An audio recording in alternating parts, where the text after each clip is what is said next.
In this video I will show you that how to remove all headers and footers in Microsoft Word. So if you want to remove, like if you have like hundreds of pages and if you want to remove all the headers and footers from those 100 pages, then how you can do this.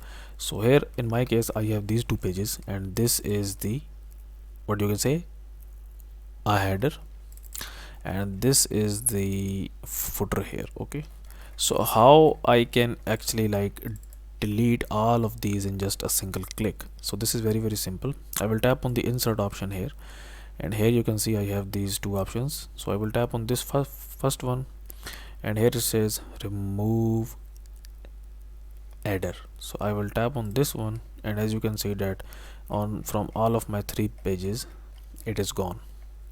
I will tap on footer here, tap on remove footer, and now as you can see that it's gone from all of my pages.